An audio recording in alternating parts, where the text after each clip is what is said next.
Ya. Bueno. Nuevamente, buenas tardes. Estamos coordinando desde el ASAM de Cuautla. Eh, en esta ocasión, la Escuela de Ciencias Sagradas del Sistema de Formación Preiniciática presenta a la doctora Nantli Martínez.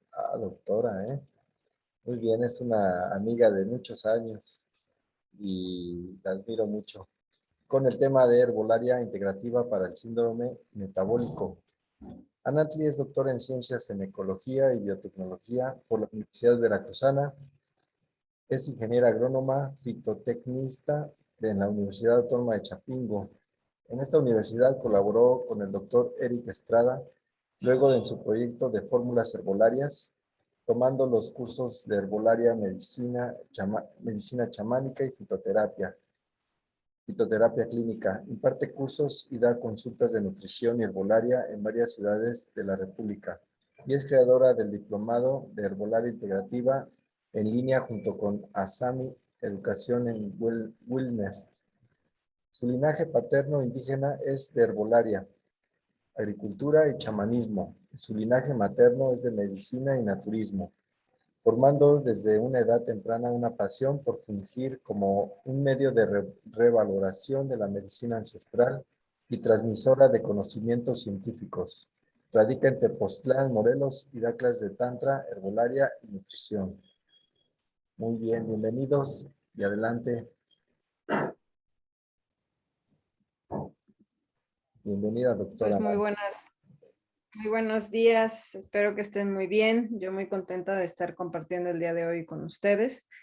Y pues, sin más preámbulo, voy a comenzar diciéndoles que el síndrome metabólico es el principal problema de salud pública en México. De hecho, es la segunda causa de muerte después de accidentes y todo ese gran grupo.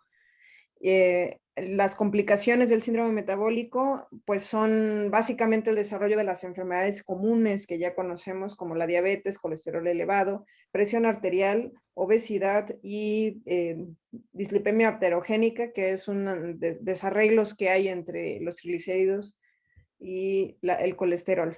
Entonces no se requiere tener más de un síntoma de estos para considerar que ya tenemos síndrome metabólico. Con que tengamos uno, se considera que ya estás en riesgo. Si tienes 3 de estos síntomas, se considera que ya tienes síndrome metabólico. Y de hecho, como síntomas iniciales, no es la diabetes, sino es la resistencia a la insulina, que para quien no sepa qué es eso, lo vamos a describir como el mal del puerco. Así nos va a quedar muy claro a todos. El mal del puerco es algo que padecen muchas personas. Sí, se lo digo para que les dé risa, justamente. Me dijeron en San Luis que hay uno más, que es el mal del jabalí, que es como el del puerco, pero más salvaje. Entonces, este mal del puerco, sí, es más salvaje. Este mal del puerco es que comes y te da sueño y duermes y te da hambre. O sea, ¿a qué se refiere esto? Es una manera mexicana de algo que ustedes pueden encontrar en internet, que ya es más serio que eso del mal del puerco, que se llama el blues del azúcar.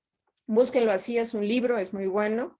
Y este blues del azúcar se refiere a las subidas y bajadas de glucosa que tenemos todos los que comemos dietas altas en carbohidrato, que básicamente, bueno, aquí entre Estados Unidos, de hecho, tengo que decir que somos el segundo lugar a nivel mundial en síndrome metabólico porque nos gana Estados Unidos.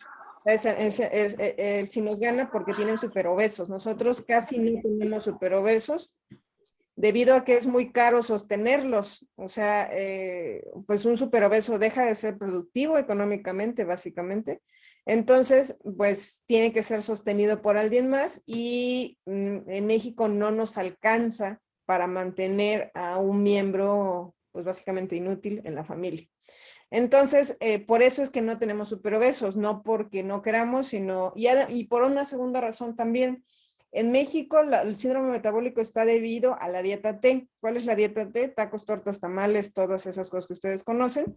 Y muy bien, y estas cosas que ustedes conocen son hechas, es maíz frito. El maíz frito es una muy mala idea. Pero hay o sea, el maíz es muy bueno, pero freírlo y combinarlo mal es la base. Y por eso es que quise tocar este tema ahora que me solicitaron, porque en la GFU durante muchos años se cometió este error. O sea, cuando decidimos quitar la carne, se quedó el resto de la dieta intacta. Y entonces, ¿qué quiso decir quitar la carne? Quitar la fuente de proteína y aumentar el consumo de carbohidratos refinados y fritos. Y esa es una de las principales causas del síndrome metabólico, y más del síndrome metabólico en personas que se hacen vegetarianas, pero que se les dice chatarro harino vegetariano, ¿no? Porque nada más no come carne, pero todo lo demás sí. Entonces empeora la dieta, no mejora. Pero hay una dieta que es todavía peor, que es la de Estados Unidos. ¿Por qué? Porque está basada en fast foods, comida rápida, y ese es trigo, alimentos transgénicos y ácidos grasos trans. Las grasas trans, para que ustedes lo entiendan fácilmente qué es, son las grasas, la más común es la grasa butírica, que es la grasa con la que se fríen las palomitas en los cines. Esa grasa ni siquiera existe en la naturaleza. Se llama trans, no porque sea transgénica, sino es algo peor. Trans quiere decir que está volteada, que si su estructura de las grasas es así, le dieron la vuelta. Entonces, ¿qué quiere decir? Que esa grasa no existe en la naturaleza. Por lo tanto, nuestro cuerpo no la puede procesar, no sirve para nada, y entonces se va a depositar directamente en la zona abdominal, que es una de las causas del síndrome metabólico, y en el otro lugar en venas y arterias, empeorando la circulación de quienes consumen grasas trans. En México, afortunadamente, no todo el mundo consume alimentos envasados, por lo tanto el consumo de grasas trans es menor, pero hay un lugar donde sí que se consumen grasas trans, que es en los jugos envasados del Valle y Jumex. Estoy segura que sí. Me parece que Boeing hasta el momento no lo ha usado, aunque usa muchísimo azúcar, que es otra de las causas del síndrome metabólico. Entonces, estos jugos envasados, si ustedes leen, usualmente tiene ácidos grasos, tiene grasa. ¿Por qué le pondrían grasa a un jugo? Ah, porque lo quieren hacer espeso. Y eso se logra adicionándole grasa vegetal hidrogenada, que es una de las formas de lograr grasas trans. O sea, hacemos que una grasa vegetal que es de naturaleza líquida se forme sólida para que espese los alimentos a través de la adición de hidrógeno. Entonces, cuando ustedes lean en cualquier cosa que diga aceite vegetal parcialmente hidrogenado, eso es otra forma de decir grasas trans, y no se debe consumir bajo ninguna circunstancia porque esa grasa no existe en la naturaleza. Por lo tanto, su cuerpo lo único que va a hacer es generar problemas. Entonces, repitiendo un poco, bueno, les voy a compartir pantalla y encontré aquí una de mis imágenes porque es importante que nos queden claros todos estos términos. Entonces, la obesidad central, ¿a qué se debe esta obesidad central? Al consumo exagerado de carbohidratos refinados, sobre todo fritos en el peor de los casos y todavía industrializados en el caso de la fast food, y también la grasa frita, básicamente. Dislipemia heterogénica, igual, proviene de las grasas, sobre todo de origen animal fritas, pero las de origen vegetal fritas también generan este mismo problema. Hay gente que cree que porque no consume colesterol, porque no consume carne, ya no va a tener dislipemia heterogénica, y eso no es cierto. Yo en mi consulta es muy común que reciba a vegetarianos de muchos años, diabéticos con problemas de colesterol debido a que siguen friendo los alimentos, o algunos de veras comen muy saludable, pero descuidan dos o tres aspectos secundarios. Uno, hay gente que como come sano, solamente come en su casa, entonces come una vez al día. Si tu estilo de vida empieza desde temprano debes hacer al menos alguna ingesta de comida. Entonces, el estrés al que sometes los órganos por no comer a tus horas también genera dislipemia heterogénica y puede generar diabetes. Después, estado protrombótico y proinflamatorio quiere decir acumulación de grasa en venas y arterias. Las varices, la presión arterial, los dolores de cabeza frecuentes, los mareos y el asco son síntomas muchas veces de que estamos empezando a acumular colesterol y triglicéridos en venas y arterias. Y lo peor es que este colesterol no se remedia dejando de comer colesterol, se requiere comer bueno, no, ni siquiera las asesinas, se requiere comer alimentos como la avena cruda y las hojas verdes en abundante cantidad, además de algunas hierbas como el cardo mariano y la hierba del sapo, que vamos a ver después, para lograr limpiar estas venas y arterias, porque este colesterol que estamos viendo aquí es solo uno de los problemas, pero en realidad suele depositarse adentro de la pared de la vena y arteria, o sea, ni siquiera está visible, sino está adentro. Entonces, ese es otro ítem que mucha gente me dice, no, pero es que yo no sé por qué tengo varices, a mí me sale el colesterol y triglicéridos normal. Eso quiere decir que actualmente tu dieta no está tan mal, pero el estado inflamatorio de las venas y arterias deriva de lo que comimos en la infancia, no del presente. Y sobre todo en vegetarianos, yo les recomiendo estar limpiando constantemente venas y arterias porque todos, la mayoría que se convirtieron en vegetarianismo, tienen un oscuro pasado. Entonces, ese oscuro pasado no crean que se borra solo repitiéndose de sus pecados, sino realmente, estoy siendo un poco sarcástica, obviamente, sino aparte de la redención de los pecados, tienen que hacer procesos de limpieza hepática y procesos de limpieza de venas y arterias. Si no, nada más es como esconder la basura debajo de la cama y no se arregla el problema de fondo. Eso solamente buscando que realmente quieran una buena salud. Estamos hablando de cuestiones de salud, no cuestiones filosóficas. Obviamente el cambio de dieta implica un cambio de actitud, de respeto a la vida, etcétera, pero la parte biológica necesita un sostenimiento constante. Y si ya nacieron vegetarianos, hay gente que desarrolla tal vez esta parte de abajo, ¿no? Porque sí depende mucho de la calidad de los alimentos de la infancia, pero la parte de arriba sí se genera también en bueno, hasta la obesidad central se puede generar también en vegetarianos de nacimiento. ¿Por qué? Porque el consumo elevado de carbohidratos refinados, lo que yo les estaba hablando del mal del puerco, el mal de jabalí, depende de simple y sencillamente una dieta desordenada. Y mucha gente tiene una dieta desordenada, no come a sus horas, se da atracones o consume demasiados alimentos refinados. Entonces, llega el momento que el cuerpo, hagan de cuenta que las células tienen como unos receptores que se llaman receptores de insulina. Entonces, viene la insulina, que es una hormona producida por el páncreas, que se secreta cada que consumimos azúcar, busca estos receptores y hace como clic, como una llave, los abre y entonces se abre la célula y pueden entrar las glucosas hacia adentro. Entonces, si nosotros consumimos demasiada glucosa, nos ponemos hasta eufóricos, sobre todo los niños, después de consumir demasiada glucosa, porque todos sus receptores se abrieron y entraron toneladas de azúcar a la célula. Ese es el problema de darles dulces a los niños, que entonces lo que va haciendo su cuerpo es que como sabe que a cada rato, cada que lo pide, recibe glucosa, entonces pierde algunos de los receptores y se queda solo con dos para que cuando se abran las puertas de las células sean menos las puertas abiertas, o sea, ya no va a estar así de abierta, sino tal vez solamente así, y entonces va a entrar menos glucosa dentro de la célula. Este es un mecanismo natural de protección en el cuerpo, pero en vegetarianos que son chatarreros, este mecanismo es muy común. Si a ti te da muchísima hambre a determinadas horas y después te da sueño, ya eres del grupo del mal del jabalí o del puerco. O sea, ya tus células, el problema no es que te dé sueño, sino que es un indicador de que tus células están perdiendo, tienen menos receptores de insulina. Entonces, ¿qué hay que hacer? ¿Comer más glucosa? No. Ordenar la alimentación por medio del orden en los alimentos y empezar siempre por la comida cruda. Y si te cabe, la cocinada, pero siempre la cruda. Después, el problema de la hipertensión arterial está muy relacionado con el sodio, con el consumo, y hay muchísimos alimentos que tienen sodio, sobre todo alimentos industrializados hechos especialmente para vegetarianos, como soya texturizada, etcétera. Hay que cuidar la cantidad de alimentos que estamos consumiendo de este tipo porque suelen tener sodio añadido.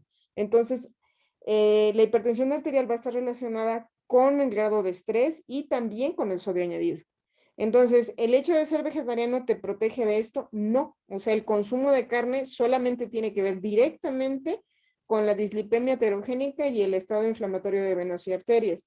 Pero el consumo de carbohidratos refinados tiene que ver, y las dietas fritas y el desorden de la alimentación y de sodio, tiene que ver con los otros tres, con la intolerancia a la glucosa, la hipertensión y la obesidad central. Entonces, y además, con la noticia de que el simple hecho de cambio de dieta no borra el oscuro pasado de nadie y el colesterol y triglicéridos se queda almacenado en el cuerpo hasta que hagamos algo para sacarlo. No se quita por arte de magia.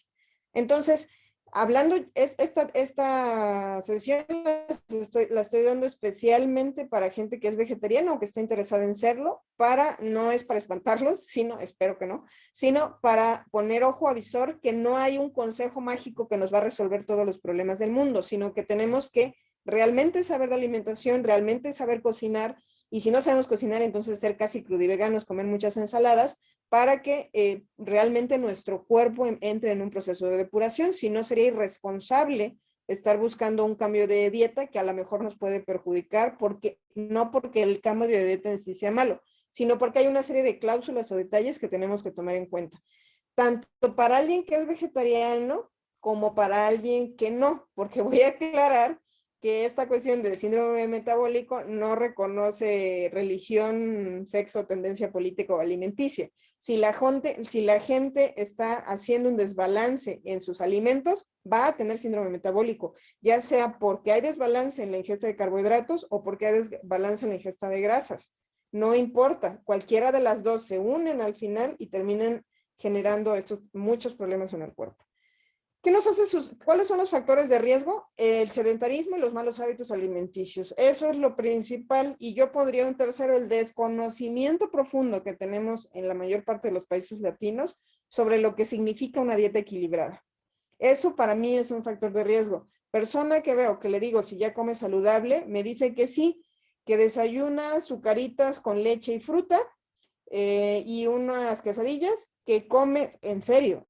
Y eso lo digo estadísticamente, es lo que la gente tiene de las dietas saludables, que come una sopa o una ensalada, una u otra, una porción de carne, papas y arroz o frijoles, que esa no está tan mal, pero es demasiado carbohidrato para alguien que ya trae un problema de resistencia a la insulina, y que cena otra vez quesadillas o un sándwich de jamón. Ya estuvo, ya la hizo. Esa es una dieta saludable.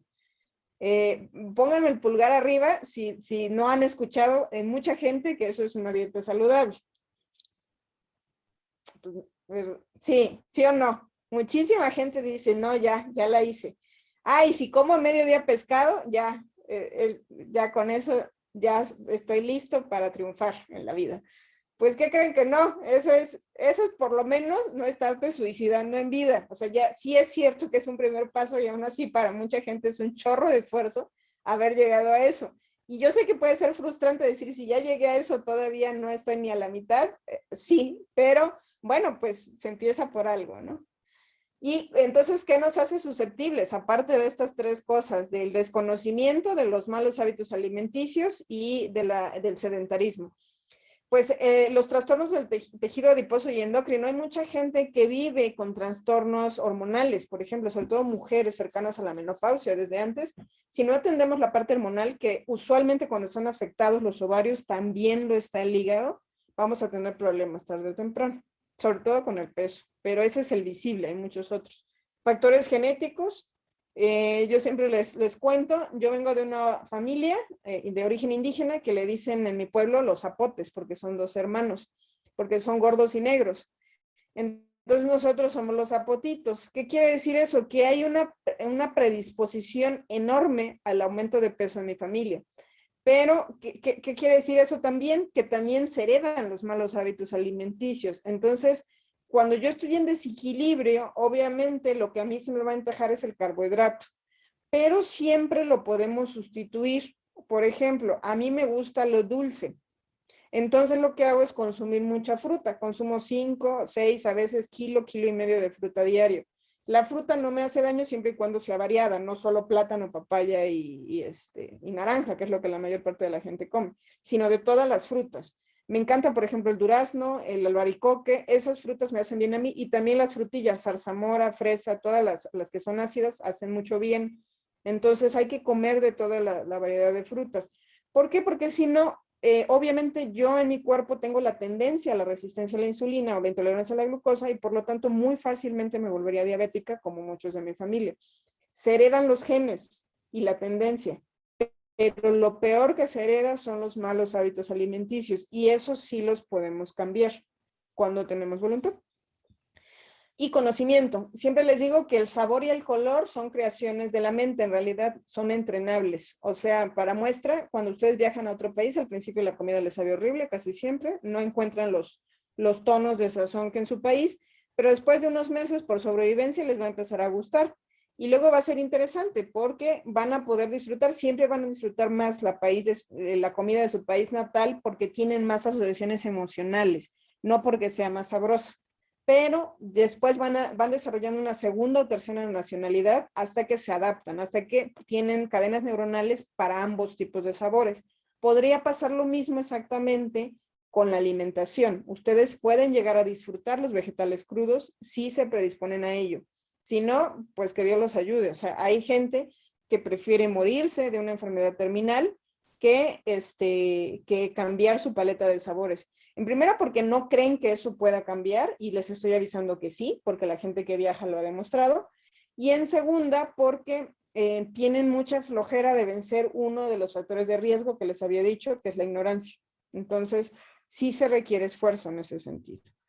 Y, o sea, de saber que hay formas de guisar, de saber que hay que pasar por periodos de 15 días, eso mucha gente no lo sabe y no quiere saberlo, entonces, pues también que sea muy feliz, ¿no? Y el último factor de riesgo es la edad.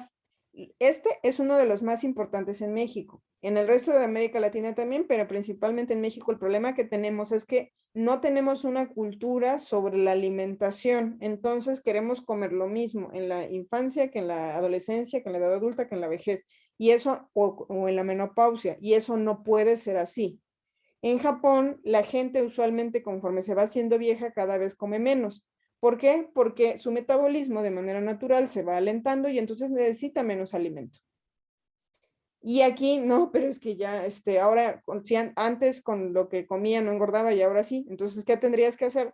Una, ajustar tus hormonas, pero en segundo lugar, aceptar que usualmente tienes que buscar otros satisfactores que no sean solamente la alimentación. O sea, el ejercicio, las actividades al aire libre, por supuesto los hobbies, la búsqueda personal, la búsqueda espiritual, son cosas que pueden nutrir tanto o más que un alimento y no solamente basar el placer en la comida. Y eso es algo muy cultural que tenemos muy arraigado. Aquí la gente se ofende si te ofrece más y le dices ya no quiero, como si fuera una ofensa cuando en realidad pues es que ya no tienes apetito, simple y sencillamente. Y en otros países, en Japón les decía, hay una palabra para decir es suficiente, o sea, estoy satisfecho. Podría comer más, pero estoy satisfecho. Eso debería ser respetable, ¿no? Quiere decir que la persona está haciendo un esfuerzo por quedarse un poquito antes de estar atascada. Entonces, bueno, la obesidad central se produce por una ingesta exagerada de carbohidratos, que es los que ya les decía, y grasas que no pueden viajar fácilmente a través del sistema linfático, por lo que se quedan atorados en forma de grasa abdominal y que va a afectar corazón y vísceras, que impide que el hígado y páncreas lleven a cabo sus funciones de procesar proteínas, grasas, azúcares, enzimas. O sea, la obesidad central es uno de los, o sea, esa panza del mexicano clásica, como o también le dicen burlonamente perro de rancho, o sea, flaco de las extremidades y gordo de la panza. Eso es obesidad central y deriva de la dieta, totalmente de la ingesta excesiva de carbohidratos refinados que se quedan atorados en esta parte del cuerpo, además de la poca actividad física, por supuesto, y muchas veces de trastornos hormonales. Y les tengo otra noticia para los mexicanos. ¿Por qué los mexicanos tenemos esta tendencia a acumular grasa en la zona abdominal? Hay varias razones. Yo les voy a hablar ahorita de tres. Una es que en el México prehispánico había una cultura del ejercicio muy arraigada. Ya habíamos descubierto la rueda, sin embargo la gente pensaba, ¿por qué voy a usar la rueda si hay un chorro de mexicanos? Entonces el correo, el comercio, etcétera, se hacía cargando. La gente se mantenía haciendo actividad física hasta el final de su edad, hasta el final de su vida. Entonces, bueno, pues lo que hay que hacer es, si tenemos esa tendencia, buscar e incrementar la cantidad de actividad física que hacemos. La segunda, en México prehispánico no se consumían azúcares, de hecho el cacao se consumía sin azúcar. Entonces, aquí tenemos un gran problema porque no estamos acostumbrados a los azúcares añadidos. Y además esto implica también que no se consumían hormonas, las hormonas de la leche, que esta es la tercera causa. Los lácteos vienen con la conquista también, y los lácteos en México se producen usando hormonas o promotores hormonales. Entonces nosotros somos, sobre todo las mujeres, somos altamente sensibles a estas hormonas y nos generan alteraciones en el páncreas y en los ovarios. Por lo tanto, si ustedes quieren bajar de peso, casi siempre lo que hay que hacer es eliminar los lácteos totalmente por un tiempo, al menos por un año, y después sí se pueden consumir ocasionalmente, pero solo de origen orgánico. Son más caros, sí, por eso van a comer menos, entonces me parece maravilloso que sean más caros, pero eso implica leche, yogur, queso, mantequilla. Esas cosas nos hacen mucho daño a los mexicanos por la mezcla genética, puedes, de hecho, y también por la forma en la que se producen. En otros países no tienen esos problemas de intolerancia a la lactosa, básicamente, que es un azúcar al final. Debido a su sobrecarga de trabajo, el hígado y páncreas liberan parte de las azúcares y grasas al torrente sanguíneo, generando trastornos como la resistencia a la insulina y los depósitos de colesterol en las arterias, que producen un desgaste corporal que predispone a las enfermedades cardiovasculares. Recuerden que esto lo dice, no lo digo yo, es Eric Estrada Lugo. Hay artículos sobre él en internet, pero ahí les recomiendo visitar la página www.ericestrada.com.mx, y ahí trae él pues mucha información sobre este tema del síndrome metabólico, y trae guías incluso para saber de dónde provienen, qué cantidad de carbohidratos, colesterol y glucosa tienen los alimentos que consumimos, y eso nos puede abrir los ojos sobre, por ejemplo, que el arroz no es un buen alimento, sobre todo refinado. Hay que consumir integral y no diario. Los frijoles, por supuesto que sí, pero en lugar de arroz se puede usar quinoa o amaranto guisados o como parte de los guisados, y son una muchísimo mejor fuente de nutrientes y de proteína, porque no tienen tantos carbohidratos y porque sí estamos acostumbrados a la quinoa y al trigo. También busquen la dieta de la milpa, que actualmente el gobierno federal está apoyando, porque es una dieta basada principalmente en alimentos de origen mexicano. Entonces, realmente sí se los recomiendo. Esto que les estaba diciendo del mal del jabalí, de los picos de glucosa en insulina, tiene que ver con esta tabla que les estoy mostrando aquí. Cuando nosotros comemos cereales integrales, quiere decir, por cierto, integral no quiere decir pan Bimbo integral, por si alguien tenía esa idea todavía. No, eso no es pan integral. Eso es pan harina blanca con salvado, y no, obviamente no, les están viendo la cara. El cereal integral quiere decir que el trigo lo molieron, lo pusieron a fermentar y de ahí hicieron pan. Eso es un cereal integral. Y cuando estás en los picos de glicemia o cuando estás batallando con el peso, no debes comer ni siquiera ese tipo de pan. No debes comer pan bajo ninguna circunstancia. En lo que vences la resistencia a la insulina. Es como, ¿cómo voy a dejar la adicción a las drogas si sigo drogándome? Pues es exactamente el mismo razonamiento. Mientras el cuerpo esté adicto a los picos de glucosa, no se va a corregir consumiendo menos cantidad de lo mismo. Tenemos que dejarla por completo y después, posteriormente, incluir una fuente, un pan de granos germinados, un pan de masa madre que sea de harina integral, y en poca cantidad, máximo 1 o 2 veces a la semana, no más de eso, sobre todo cuando ya tuvimos un problema relacionado con el hígado graso o el colesterol. Legumbres, que son pues las verduras frescas, tomate, también las leguminosas se consideran legumbres para España, espárragos, guisantes, que son los chícharos, y coliflor, por ejemplo. Entonces, esos son ejemplos, ¿no?, de todo lo que son los vegetales. Entonces, cuando tú la consumes, tu cuerpo empieza a desdoblar las cadenas de carbohidratos, se sube poquito y después baja. En cambio, cuando tú consumes arroz blanco, galletas, helados, maíz, cereales refinados, dátiles, glucosa, mango, miel, refrescos, zumos, todas las cosas que son excesivamente dulces o que son demasiado refinadas, mira lo que va a hacer tu glucosa, se va a ir hasta arriba y luego hasta abajo. Y cuando cae hasta abajo es cuando te da sueño. O sea, no te da sueño inmediatamente después de comer, sino te da sueño más o menos 1 hora, hora y media después. Entonces, el problema es eso, que tu cuerpo hizo una curva demasiado elevada. Por lo tanto, como de repente tuviste tanta glucosa en sangre, el cuerpo trata de hacer milagros con toda esa glucosa y la va a almacenar en forma de grasa por la rápida acción de la insulina en los depósitos corporales que tengas de grasa. Las personas que venimos de familia obesa, la única diferencia es que tenemos unos depósitos de grasa mucho más rápidos. O sea, yo a veces siento que cuando empiezo a consumir estos alimentos demasiado glicémicos, casi como si pudiera subir 1 kilo por semana. Una persona que no tiene esa tendencia a la acumulación de grasa, a lo mejor necesitaría estar un mes consumiendo alimentos de alto índice glicémico para empezar a subir de peso. Lo único que cambia es la velocidad, pero en realidad a todos nos hace daño estos picos de glicemia en el cuerpo. ¿Por qué? Esa persona que no sube de peso, cuando tiene estos picos, le va peor, porque usualmente lo que se le daña son los órganos o el cerebro. Entonces, pues no, tampoco es garantía de que no me pase nada con relación al peso. En realidad no es saludable para nadie. A mí me han llegado muchísimos, sobre todo varones, que suelen ser como, no tienen el tema hormonal, no tienen tantas variaciones a lo largo del mes, me llegan diciendo, no, pero es que yo consumo todo eso y no engordo ni me pasa nada. Ajá, pero ya viene con que le está empezando a dar Alzheimer o Parkinson, o ya trae un problema renal, y siempre les digo, bueno, Angelito, ¿de dónde crees que salió ese daño renal? ¿Vino Dios y te castigó? ¿O cómo, no? O sea, dicen, no, pues es que yo pensaba que no me afectaba porque no subía de peso y mis análisis salían bien. Y nuevamente vienen pues todos estos sistemas de creencias, ¿no? Que creemos que nosotros somos de otra dimensión y pues no. En realidad solamente somos diferentes en que nos afectan de formas diferentes, pero esta dieta moderna no le hace bien a nadie. Aquí está el pico de la resistencia a la insulina.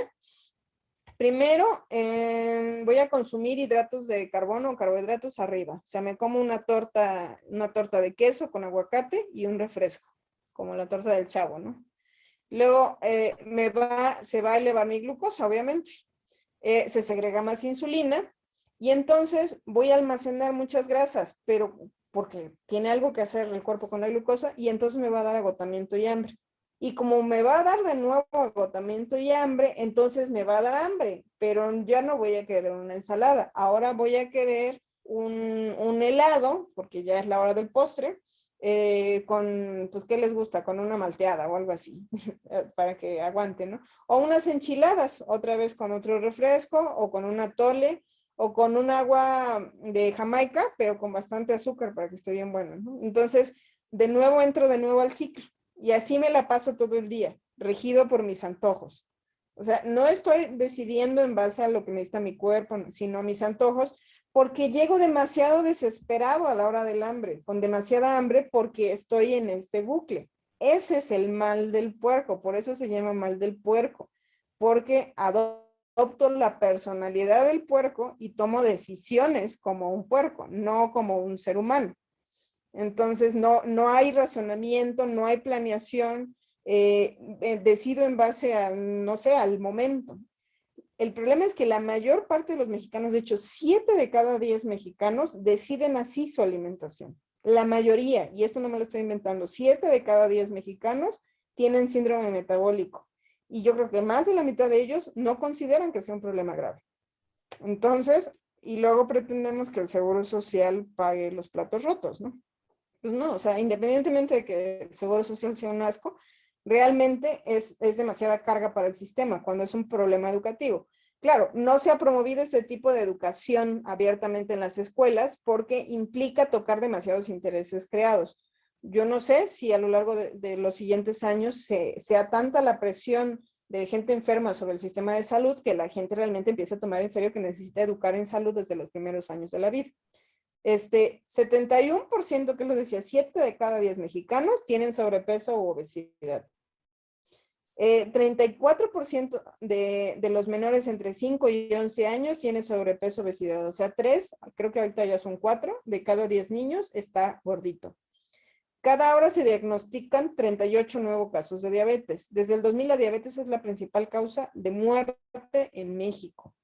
De cada 100 personas con diabetes, ¿qué tan costoso es un diabético? 14 tienen una complicación renal. 8,000 836 millones de personas costó a México la diabetes en 2010. ¿En qué les gustaría haber usado mejor estos 8.838 millones de pesos? En acabar con el hambre, en prevenir el COVID, o sea, se pudieron haber usado en muchas otras cosas. Y no, se estuvieron usando en personas con diabetes, que es una enfermedad totalmente prevenible, incluso aunque tengas herencia. 25% gasta más en servicios de salud una persona con sobrepeso. 2 de cada 5 comienza a perder la vista. Entonces, aviéntete también una campaña nacional para proveer de lentes. Primer lugar, en el mundo, México ocupa en el consumo de refrescos. Eso ya lo sabíamos. Somos el primer consumidor de Coca-Cola, concretamente a nivel mundial, y la Coca-Cola es la que nos tiene así, de hecho. Entre la Coca-Cola y el pan Bimbo, ya pues, tenemos un serio problema en México. Cada refresco tiene 12 cucharadas de cafeteras de azúcar y se consumen 163 litros de refresco al año por per cápita. O sea, yo no consumo refresco, a lo mejor varios de ustedes no consumen refresco, entonces alguien está consumiendo el doble de refresco gracias a que ustedes no lo comen. Porque estos 163 litros por persona son parejos, o sea, todos tenemos derecho a 163 litros de refresco. Y luego nos preguntamos por qué tenemos problemas de salud y por qué nos fue mal con el COVID, ¿no? Pues quién sabe, ¿no? O sea, no sé. O sea, obviamente imagínense que ustedes son un virus, bacteria, hongo y caen en un cuerpo que está lleno de glucosa y que además se alimenta 3 o 4 veces al día de pura glucosa. Es como el paraíso. O sea, puedo reproducirme y tener millones de hijos y todos van a vivir, entonces, y además luego transmitirme a otros seres humanos que también están igual de descuidados, porque además esa persona vive en una casa con otro montón de gente que tiene los mismos problemas de salud. Entonces, pues obviamente es súper fácil deducir por qué vamos a ser blanco de cualquier problema de salud mientras no hagamos este cambio de conciencia, ¿no? Hay diferentes tipos de diabetes, la tipo 1, que yo tengo mis reservas, o sea, la tipo 2 es la más común en México, que es la que realmente casi siempre es adquirida y tiene que ver con los hábitos alimenticios y algunos casos con las vacunas. Las famosas vacunas en algunas personas producen no esta, todas pueden producir trastornos inmunológicos y desencadenar diabetes. ¿Todas las personas tienen ese riesgo? No. Algunos sectores familiares bajo condiciones de estrés en ciertas condiciones. Sin embargo, es importante que ustedes lo sepan para que no digan que no lo sabían y sobre todo cuando se vacunen, busquen estar en buenas condiciones de salud para que el cuerpo no haga estas cosas extrañas. La diabetes tipo 1 se supone que es de origen congénito y que es aleatoria. Sin embargo, yo lo que he observado en familias que tienen niños con diabetes tipo 1 es que usualmente o había un tema de diabetes, o sea, la primera generación le dio diabetes a los 60, la segunda generación le dio diabetes a los 50, la tercera a los 30 y después ya viene una diabetes tipo 1 congénita. O sea, va empeorando el problema porque no han corregido los problemas de salud. Y el otro sector que he observado es en personas que tienen serias problemas de comunicación y emocionales, que eso también se transmite y también puede favorecer que los genes actúen de forma rara. Para eso les voy a recomendar un libro, me voy a salir de la presentación para escribir aquí.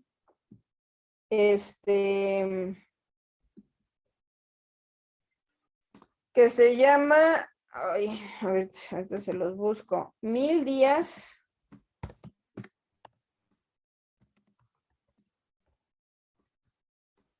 Ahí está.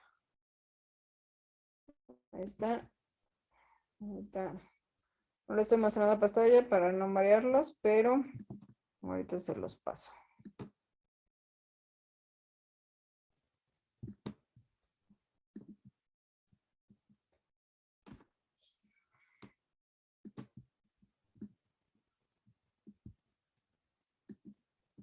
Listo. Ya está en el chat, cópienlo. Se llama 1000 días microbioma epigenética.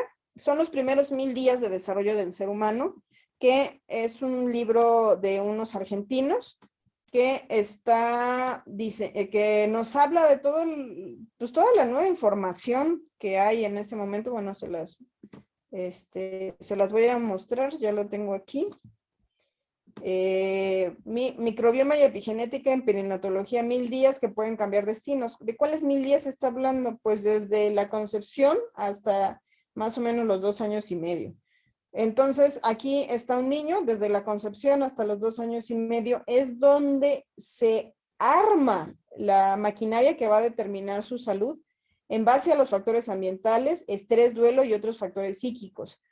¿Qué quiere decir esto? Si ya tengo diabetes, o ya tengo un hijo con diabetes, o con hígado graso, etcétera, pues ya me amolé, ¿no? Ya no me alcanzó. Sí, no, porque todavía se pueden seguir haciendo cosas, pero es importante que la sociedad cada vez vaya evolucionando en este tipo de conocimientos, porque hubiera sido mucho más fácil en estos primeros 1000 días que tratar de convencer a tu hijo de 17, 18 años de que haga cambios alimenticios. Lo que se busca es también, si tienen hijos que están criando hijos, si tienen familia que está o que va a estar o que piensa estar a cargo de la crianza de alguien más, desde mi perspectiva sería una obligación que leyera este tipo de libros, porque podríamos hacernos conscientes de todo lo que tiene que ver con el desarrollo del epigenoma. El epigenoma es esa información que se va a expresar en los genes. Son todos los genes internos que vienen adentro de mi maquinaria, pero el epigenoma, epigenético es por fuera, es afuera de los genes. Entonces, todo lo que mi mamá sentía, comía, hacía, no hacía, hacía ejercicio, etcétera, va a afectar cómo mi maquinaria genética va a seleccionar tanto los genes que me arman, o sea, no es al azar que nacen los niños con trastornos mentales, no es tanto el azar, sino que epigenómicamente no había las condiciones adecuadas y el cuerpo expresa lo que tiene más posibilidades de sobrevivir. Esto que estoy diciendo es muy fuerte para mucha gente. Ya una vez que la vida se manifestó, que tengo un hijo diabético, que tengo un niño con Asperger, que tengo, ya más bien es cómo le puedo hacer para, por medio de la epigenética, tratar de mejorar sus condiciones de vida. Pero cuando apenas voy a concebir, sí sería importante tomar en cuenta todos estos factores para, desde el libre albedrío, tratar de darle las mejores condiciones para que esos genes se expresen de la mejor manera. Y eso tiene que ver con el conocimiento. Si no sé ni siquiera, hay gente que hasta fuma cuando está embarazada, pues bueno, eso ya sin comentarios, pero hay personas que no saben, por ejemplo, que el subir demasiado de peso durante el embarazo va a favorecer que el niño nazca con diabetes o que la desarrolle en los primeros años de su juventud. Entonces, esas son las cosas que vienen en este libro, que nos hablan además de otro gran factor. Tener problemas digestivos durante el embarazo favorece que el niño a su vez no forme un buen microbioma intestinal y por lo tanto pueda desarrollar enfermedades en el futuro. O sea, es fundamental tener buena digestión durante todo el embarazo y eso se trabaja antes del embarazo. Entonces, ese tipo de factorcitos son los que obviamente pues mucha gente no conoce y que van unidos a esto que les estoy hablando, incluso de esta diabetes gestacional, por ejemplo. O sea, son cosas que hay que tomar en cuenta.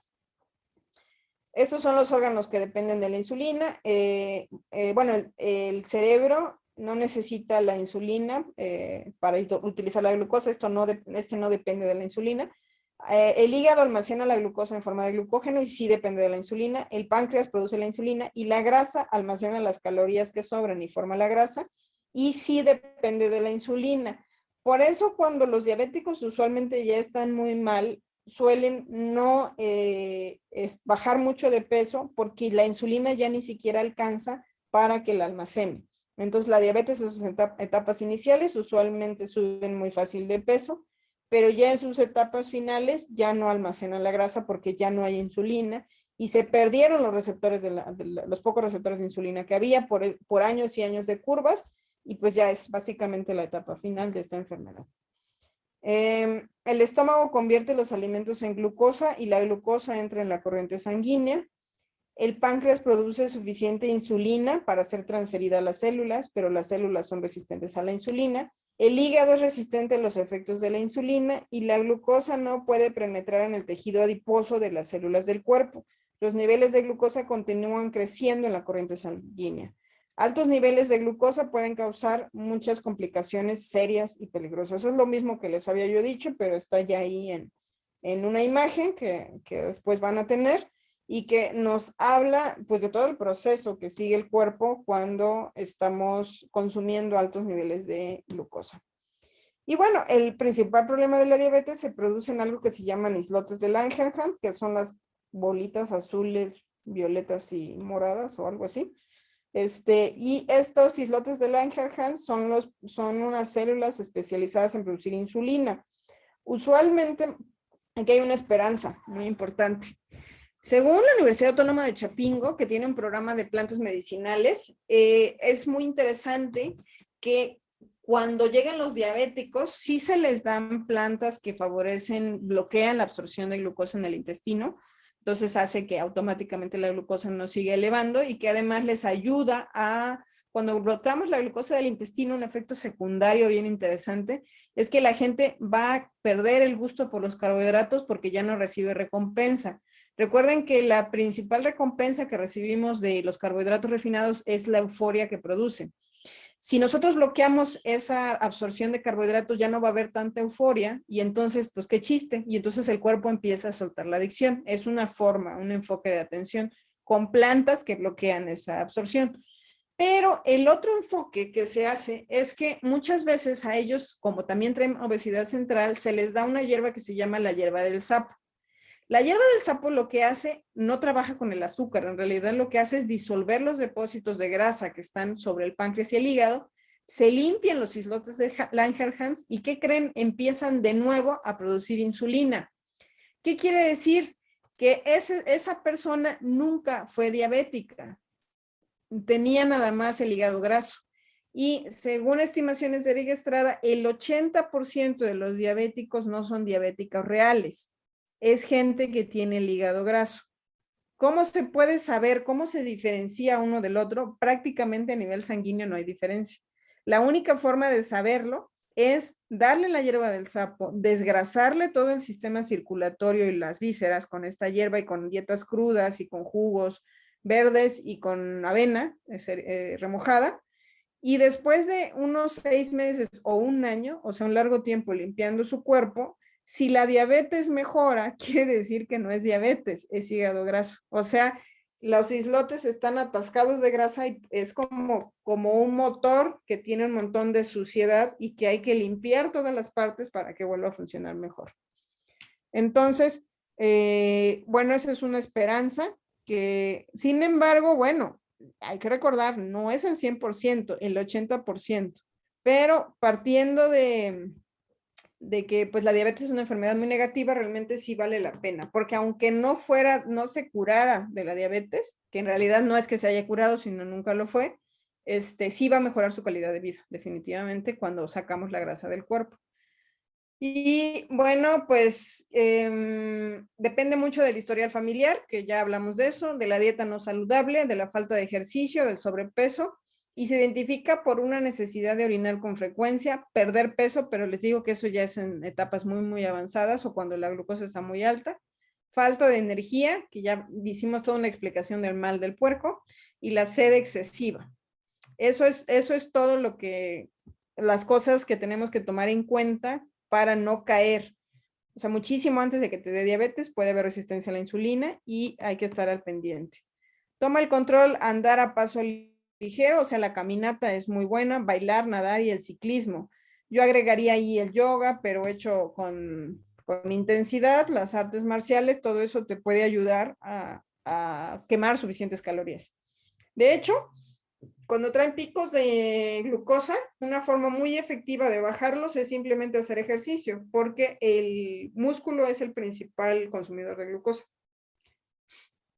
Evita azúcares y harinas refinadas, lleva una alimentación basada en vegetales y con suficiente actividad física. Y bueno, aquí hay algo, déjenme ver en las preguntas. Aquí están preguntando, ¿cómo es la hierba del sapo? Soy de Venezuela. No sabía que había sudamericanos para mi más sentido pésame. En Sudamérica no existe la hierba del sapo, pero pueden hacer una combinación que queda muy buena. Aquí se las voy a anotar. Sudamérica. Hay una planta no recuerdo si en Venezuela, pero en el resto de Sudamérica sí la encontré, que es el matico. Ese matico es muy bueno para desinflamar. Le pueden poner pelos de choclo, que es el elote para nosotros, y le pueden poner las hojas de la alcachofa. Entonces, todas estas cosas, y si pudieran encontrar una amarga, como puede ser la artemisa o el boldo, o estas son opciones: artemisa, boldo o, ay, no recuerdo, pero tiene que ser alguna otra amarga, artemisa, boldo o incluso, no, pero es que el jengibre puede subir la presión. O cáscara de piña. La cáscara de piña es muy buena para limpiar. Entonces, eso es lo que pueden usar en Sudamérica para limpiar el hígado. ¿Cómo puedo saber si mi hígado es graso? La forma científica de hacerlo es haciéndose un ultrasonido, y ahí les van a decir si el hígado tiene grasa acumulada o no. La forma empírica de saberlo es midiéndose la glucosa, puede ser hasta con un medidor de glucosa. Si en la mañana, aquí están las horas, ¿no? En la mañana debería estar basal y antes de las comidas entre 65 y 100. O sea, si yo amanezco abajo de 100, estoy bien. Y si amanezco arriba de eso, pues ya voy empeorando, ¿no? 2 horas después del desayuno, por ejemplo, voy a estar entre 80 y 126, 2 horas después de un plato de avena, por ejemplo. Antes de dormir, debo estar entre 80 y 100 de nuevo. Y de madrugada entre 65 y 100. Eso es lo normal. Cualquier otra variación en la glucosa, si me la tomo a esas diferentes horas, es inadecuada. Puedo saber que no estoy ahí porque amanezco cansado o a lo largo del día tengo estas variaciones de la energía. También tengo que ver si tengo demasiada grasa en la zona abdominal, tiene que ver también con mis picos de glucosa.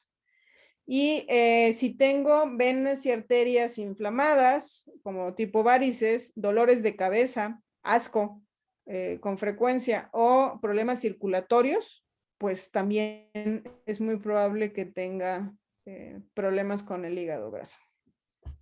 Entonces sí hay muchas formas de saber si tengo.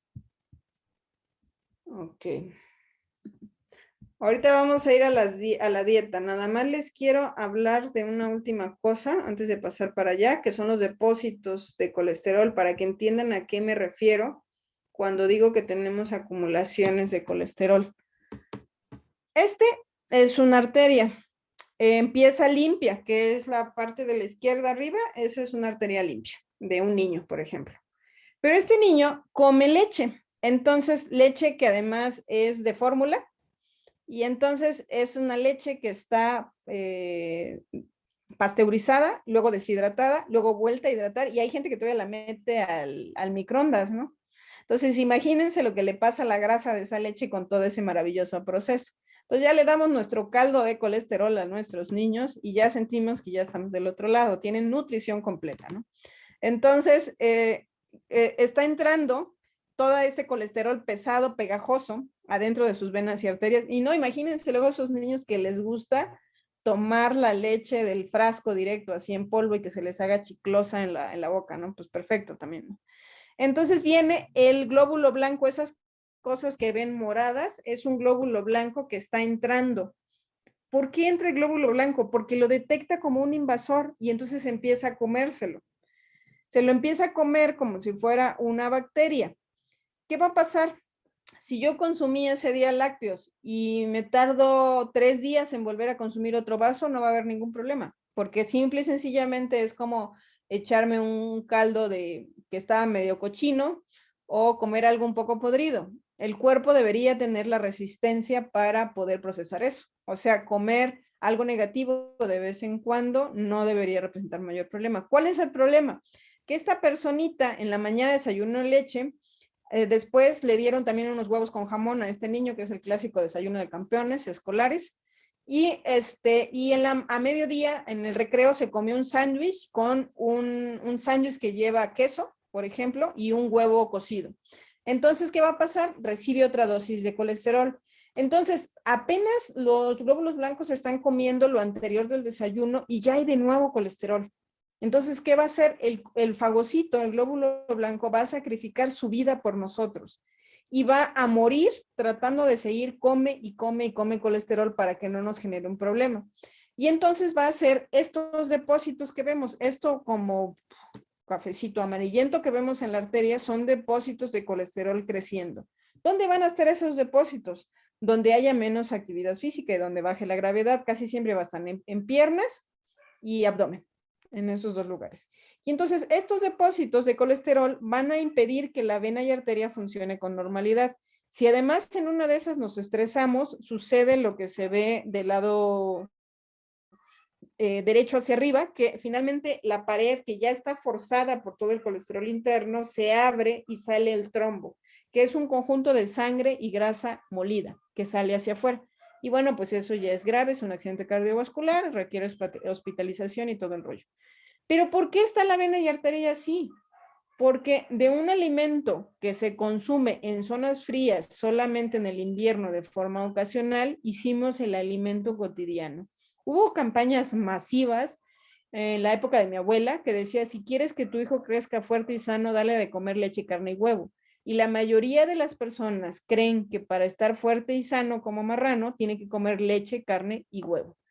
Entonces, ¿cuál es el problema? Pues que no estamos diseñados para este consumo excesivo de colesterol, sobre todo el mexicano y el latino. Entre más sangre indígena tengas, menos vas a responder bien al colesterol. Afortunadamente o desafortunadamente, muchos tipos sanguíneos mediterráneos tienen más resistencia al colesterol que nosotros. Los latinos no. Entonces no es para nosotros, aunque en realidad el Mediterráneo, que ya se está culturizando mucho con la fast food, ya tienen los mismos problemas porque se empezó a consumir lácteos industrializados, que entonces estas pequeñas partículas de grasa son mucho más finas. Este proceso se llama microfiltración y es sumamente tóxico. Y hay artículos científicos que demuestran que el proceso de microfiltrado de los lácteos contribuye a este problema que estamos viendo aquí. Entonces, muchos países, yo lo vi en el País Vasco, ya promovieron que haya de nuevo como unos depósitos refrigerados de leche en los parques para que la gente vaya con su frasco, le pone 3 euros y sale con su litro de leche. Entonces, leche fresca que está refrigerada. Sí está pasteurizada, pero no está industrializada. Entonces, bueno, pues en México creo que estamos a siglos de que eso pase. No les quiero romper su corazón, pero eso no creo que pase. Entonces, mejor no consumas lácteos y menos si los que puedes consumir son industrializados. Entonces, obviamente, si el mercado presiona, a lo mejor en algún momento ocurre, pero para que el mercado presione, primero hay que educar y dejar de consumir, básicamente. Esa es la mejor forma de presionar, es no comprar.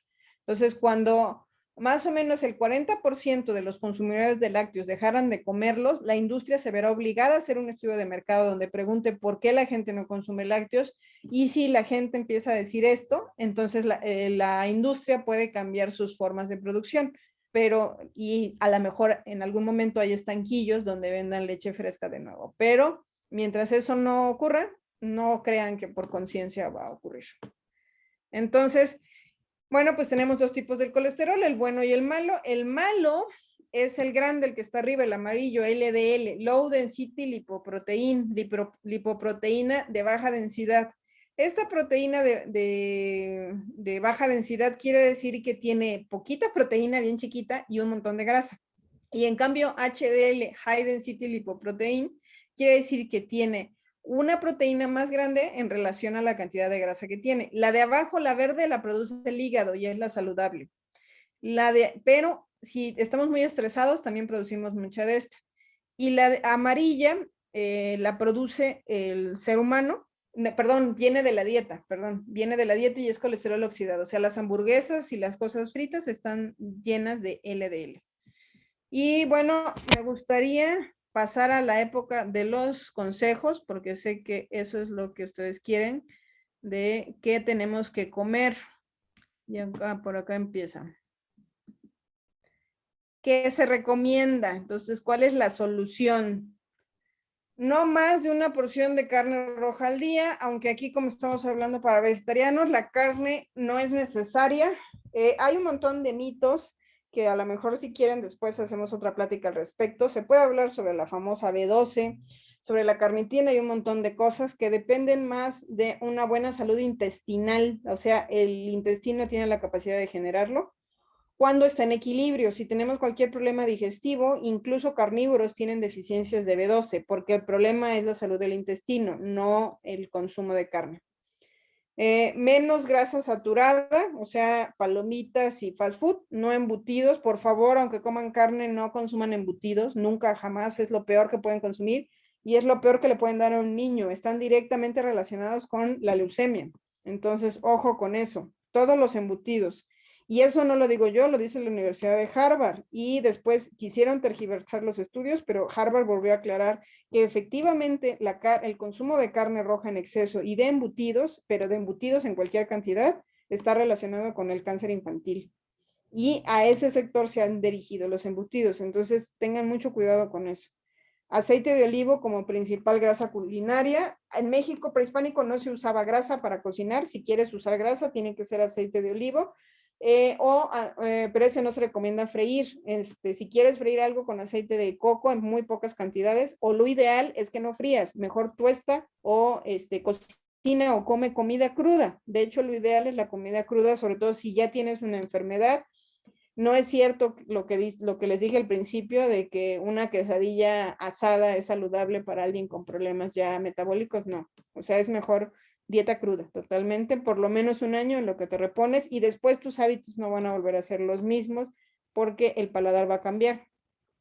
3 o más frutas y verduras al día, consumir leguminosas ya que tienen magnesio, fibra, lo que ayuda a disminuir los triglicéridos, la glucosa, el LDL, por lo tanto el síndrome metabólico.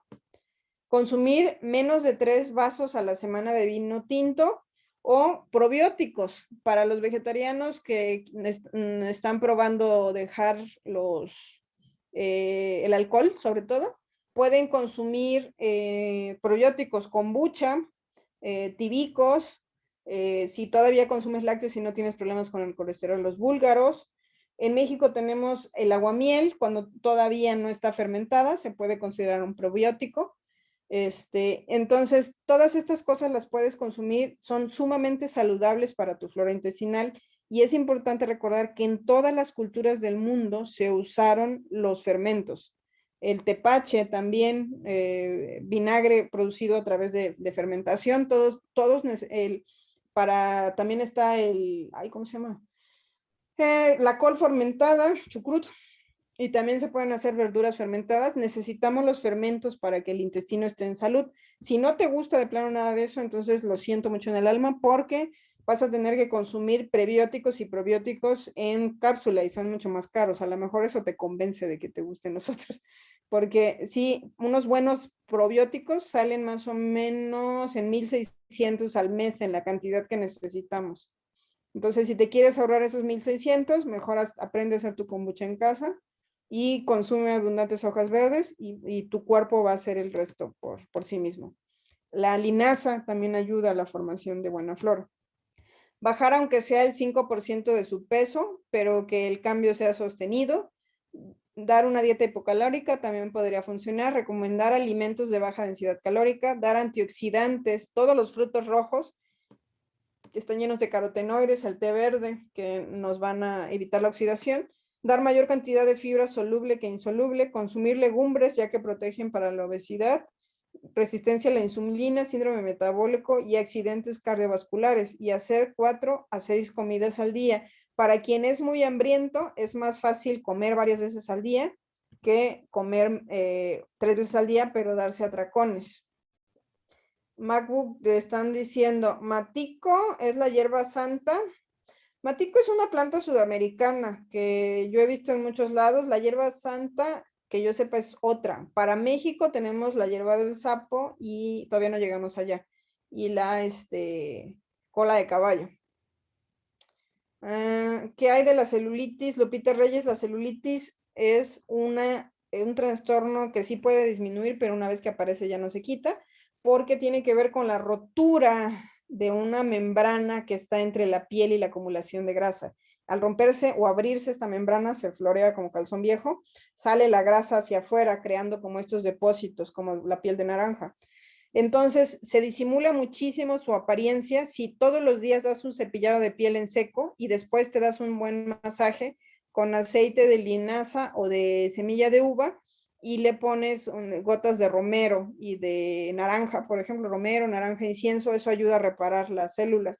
También es muy bueno, una amiga lo hizo y le funcionó mucho hacerse diario un cepillado de piel en seco y luego usar crema de tepescohuite, que esa es mexicana, o se puede hacer también una con uña de gato, que también es una corteza para Sudamérica, y eso va a ayudar a que esas grietas que hay en este tejido interno se vayan cerrando, pero ya nunca se va a quitar. O sea, en cuanto empieces a subir de peso o dejes de hacer el cepillado y tu masaje diario, vuelve a salir, porque esa piel dio de sí por las bajadas y subidas de peso, pero principalmente por el consumo de azúcar, de refrescos y postres.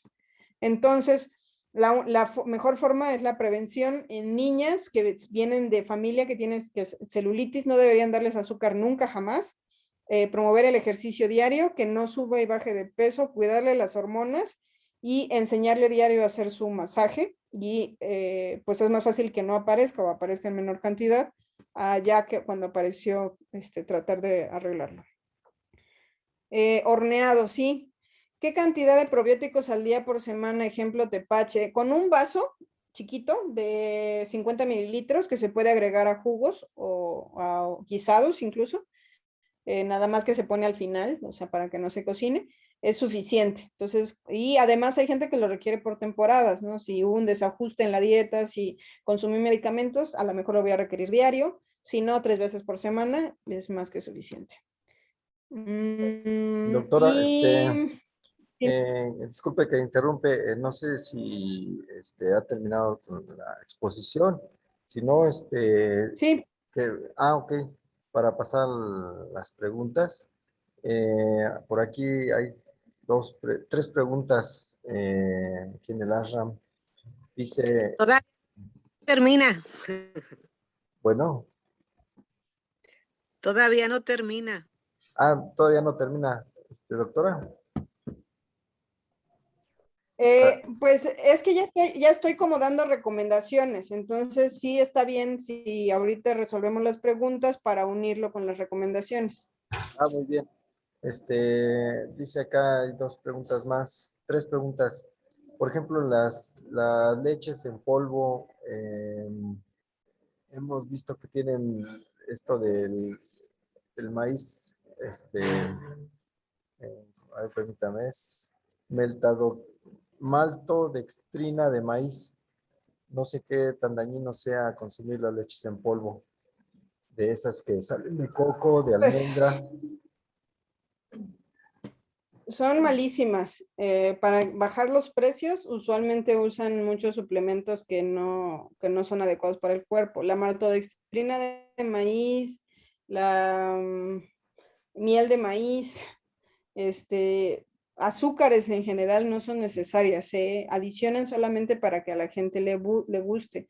Yo les recomiendo que si consumen cualquier suplemento de leche, vigilen que si tiene algún tipo de edulcorante, pues solamente puede ser stevia, miel de maguey o ¿o qué otro? Pues prácticamente, porque todo lo que sea azúcar se va a ir derecho a producir síndrome metabólico. El azúcar no es necesaria. Si quieren endulzar, pueden endulzar en casa con miel, pero en muy poca cantidad. O sea, menos de una cucharada por día de miel debería ser más que suficiente, a menos que nuestro paladar pues ya esté dañado. Si quieres endulzar, también puedes licuar con frutas, obviamente, y de esa manera endulzar. Ok, muchas gracias. La siguiente pregunta sería, usted, bajo los estudios que ha tenido en este tiempo que ha sido de pandemia, ¿cuál ha sido la causa de que se enferme la gente de COVID?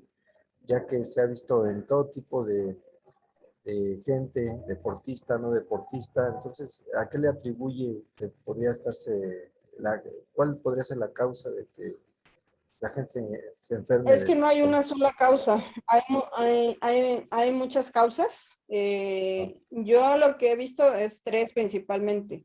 Ajá, Una, hay grupos de riesgo. Esos son grupos de riesgo para todos, no solo para COVID. El haber tenido enfermedad pulmonar, por ejemplo, flemas pegadas que nunca se han sacado de los pulmones, nos va a ajá, hacer, o sea, gente que tiene constantemente tos, que constantemente se enferma, quiere decir que tiene flema pegada en el pulmón y mucha gente no sabe cómo hacerlo o no lo hace porque le da flojera o ve tú a saber.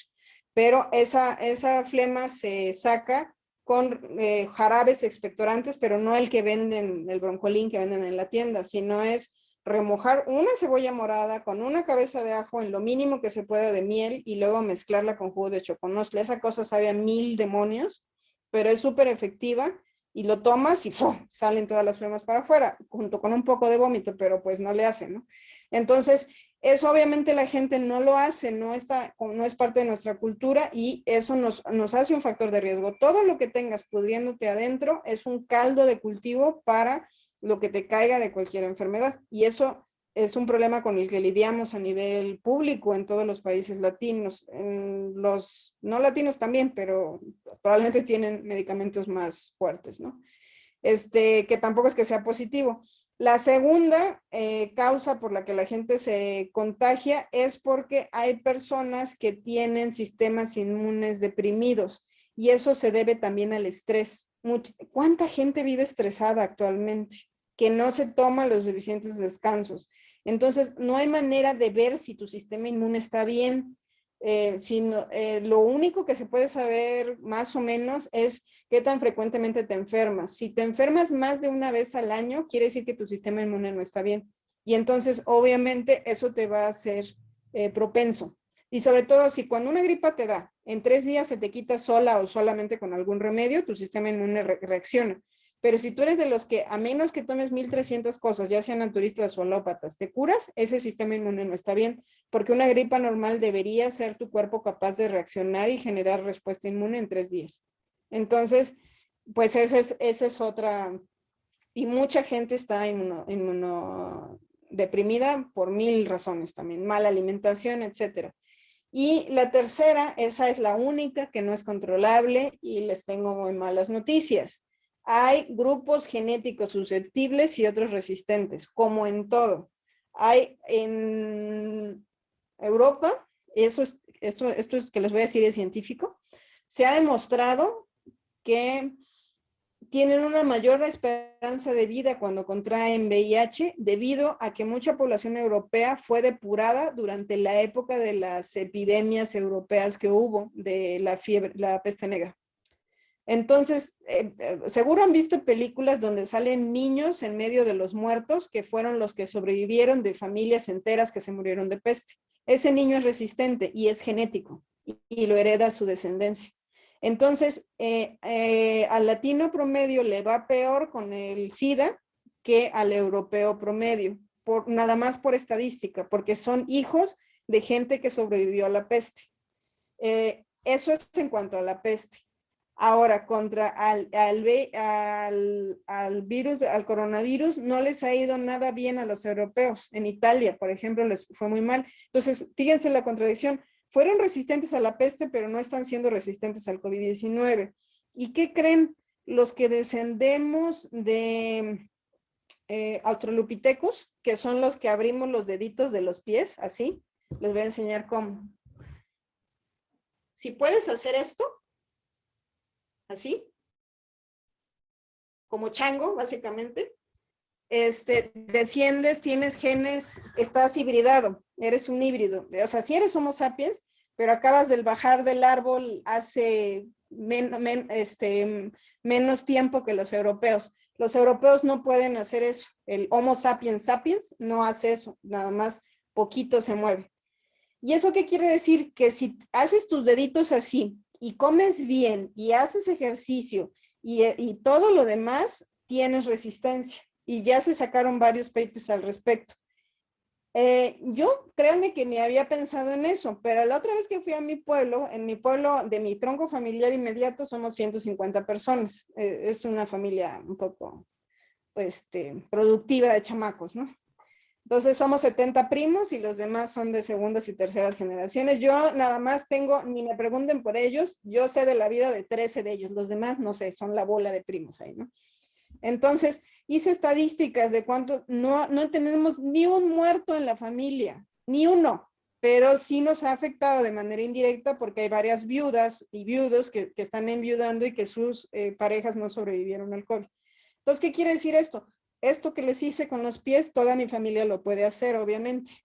No comen tan mal porque no ha llegado la fast food y de hecho los primos hemos trabajado en revalorar la comida tradicional. De alguna manera el vivir todavía en pueblo y tener vínculo con la cuestión rural nos alimenta emocionalmente. Y entonces todas esas condiciones en conjunto nos han proporcionado una protección contra el COVID-19. Obviamente no lo decimos así, lo que dice mi hermano es que tenemos genes de cucaracha. Entonces, sistema inmune de cucaracha, o sea que no nos va a pasar nada. Eso no te protege de todas formas porque tu familia puede ser afectada por eso que les dije, que la pareja no sobrevive y entonces tú enviudas, te tienes que hacer cargo de niños, pues no es fácil la vida de todas formas. Entonces, esa parte, esto último que les dije, es lo único que no es controlable. ¿Y qué creen? Va a haber una purga a nivel genético, a nivel mundial, y eso no lo podemos controlar. O sea, con los genes que yo haya nacido o que otra persona haya nacido, no es su culpa. Pero lo que sí podemos hacer es lo otro, porque además les tengo una muy mala noticia. Aunque tengas genes de cucaracha, como mi familia, si le echas muchas ganas y estás todo estresado, comes fast food, etcétera, y haces ejercicio y no haces ejercicio, de todas formas te puedes enfermar y morir. Entonces, es nada más la combinación de todos los factores lo que puede ayudar a que te vaya menos mal. Listo. Ay, muchas gracias. Wow. Y última pregunta, antes de continuar con las recomendaciones. ¿Usted da talleres de fin de semana de desintoxicación aquí en Tepoztlán? ¿Tiene algunas instalaciones, no sé, donde uno pueda ir a tomar? No sé si es recomendable nada más un fin de semana de 3 días, o estar una semana o... Sí, hacemos desintoxicaciones, talleres de fin de semana o de 3 días. Sí, para nosotros el mínimo son 2 días, o sea, pero llegar desde el viernes y quedarse sábado y domingo. Para ver algo de teoría y sobre todo hacer todas las prácticas, porque me están preguntando sobre el tepache, por ejemplo, cómo se hacen los fermentos, cómo se fermenta el repollo, cómo se hace el vinagre, cómo hacer el amaranto o la quinoa. El baño de sauna es una excelente práctica, multiplica el número de glóbulos blancos, y también, pues sí, también funciona. La gente que tiene tristeza y melancolía contenida, que no ha llorado, que aún no ha desahogado esos sentimientos. Así es, el COVID también lo que hace al atacar sistema nervioso es que saca muchas de las cosas no trabajadas del subconsciente.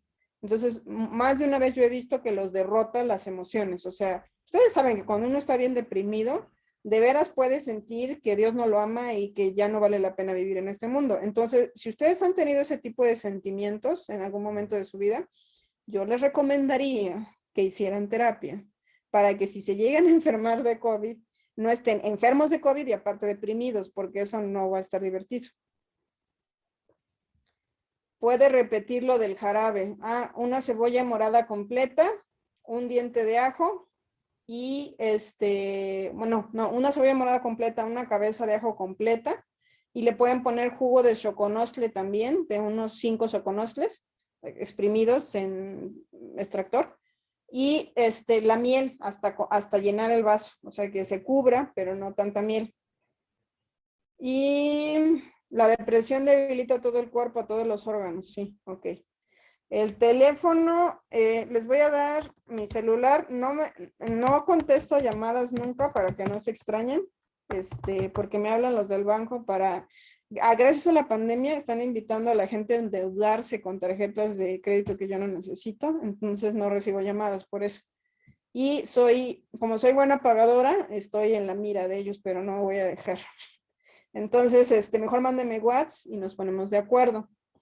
Y pues no sé si tengan más preguntas.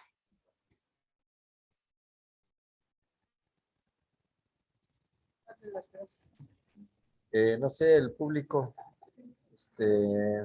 o los participantes, aquí dice, No se vio bien el número, por favor, si lo pones otra vez. Gracias. está en chat, sí, está escrito. En el chat. Es más 52 porque ese es el código de país, pero después es 22 81 87 30 40. Y el choconostle o choconostle, perdón, otra vez otra licencia para mexicanos. El choconostle es una, con X, choconostle, es una tuna ácida que es muy común en México. Bueno, ni tanto, pero sobre todo en el centro del país sí se consigue fácilmente. Esta tuna ha demostrado en estudios científicos que tiene más carotenoides incluso que el jitomate. O sea, es muy bueno para desintoxicar y para hacer muchas cosas. Pero en Sudamérica no existen, de hecho ni siquiera los nopales saben igual, les aviso. No existe este tipo de tuna. Lo que pueden usar ahí es apio. El apio también ayuda a desintoxicar los pulmones. Y le pueden añadir un poquito de uña de gato y ya con eso lo refuerzan, porque la uña de gato eleva el sistema inmune. Eso también, por cierto, en México deben usar uña de gato, tienen que conseguir, si quieren esa planta, tiene que ser la sudamericana, porque luego venden uñas de gato que no son uñas de gato, sí sirven, pero no para el sistema inmune. Entonces, la única que sirve es la corteza sudamericana. ¿Cómo preparar vinagre? Básicamente el vinagre es un fermento. Cuando tú pones, por ejemplo, té de piña,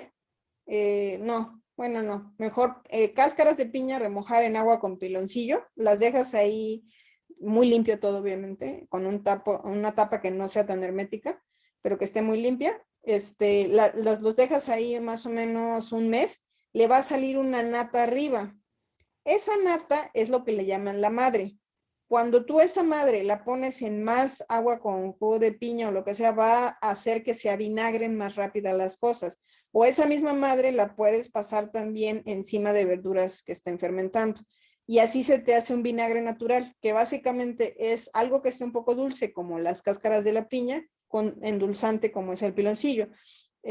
Otra forma es esa misma nata, la puedes producir poniendo té verde con piloncillo también o con azúcar moreno, lo pones a remojar y si lo dejas un mes, lo mismo te va a producir una madre, pero esta madre es para hacer kombucha, no para hacer tepache. Son colonias de microorganismos diferentes. Le llaman SCOBY, que es un acrónimo de colonias de microorganismos o algo así.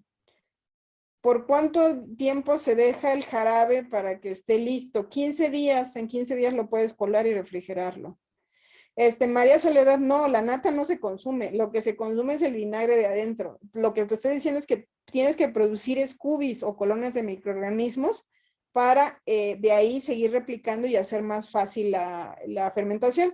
Una vez que tú produciste un SCOBY, poniéndole nueva agua endulzada con té verde o con piña o con frutas a tu kombucha o a tu fermento que estés haciendo, en 3 días ya tienes vinagre. En cambio, si todavía no la tienes, vas a tardar un mes la primera vez porque es más lento. Pero con el SCOBY o con la colonia de microorganismos va a ser más rápido. Andrea Velázquez. Sí, sí, muchas gracias, sí. Yo le mando tus saludos. Y pues, ¿alguna otra pregunta? Tenemos una mano levantada de Luis Enrique. Por favor, si abre su ¿Mande? micrófono. Tenemos una mano levantada de Luis Enrique. Si gusta abrir su micrófono.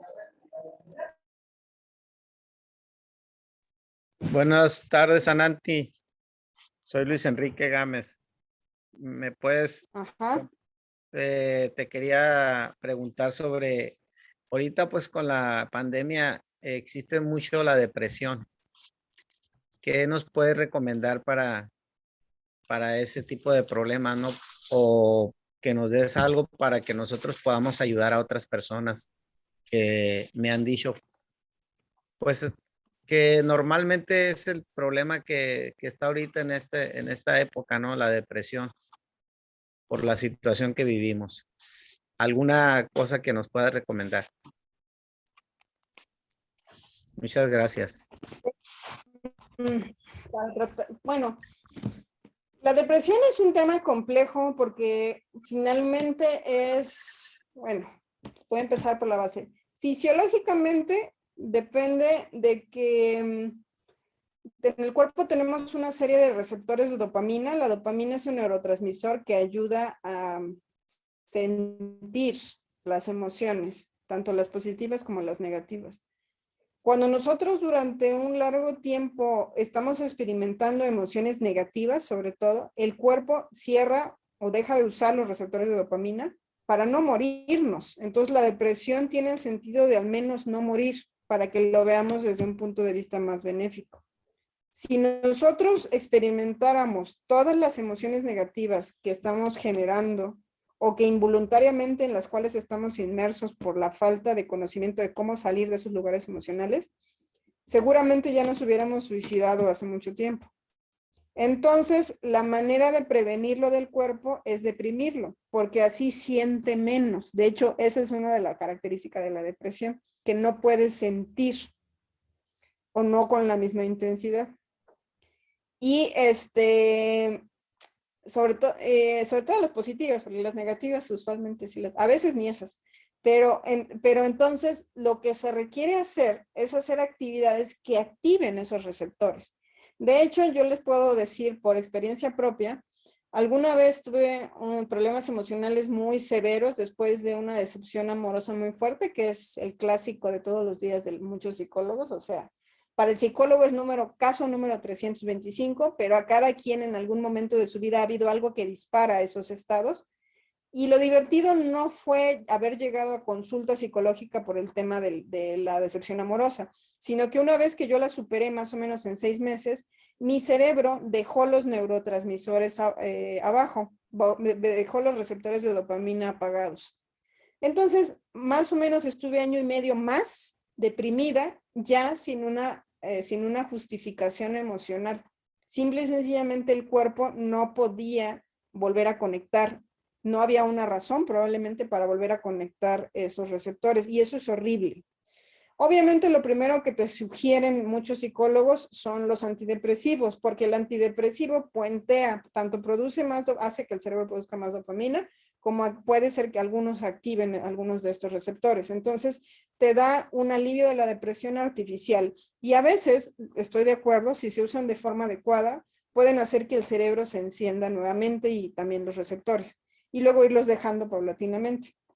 Pero la verdad es que como yo soy bien necia y me encanta la herbolaria, dije, pues no, me pareció perfecto. Y dije, voy a experimentar con mi cuerpo, porque hay un montón de gente en el mundo que vive con depresión y quisiera saber si la herbolaria realmente lo puede resolver. Y en ese tiempo hice 1300 experimentos. Entre esos, probé el suapatle, que es una planta que es antidepresiva clásica mexicana y que también se usa para abortar.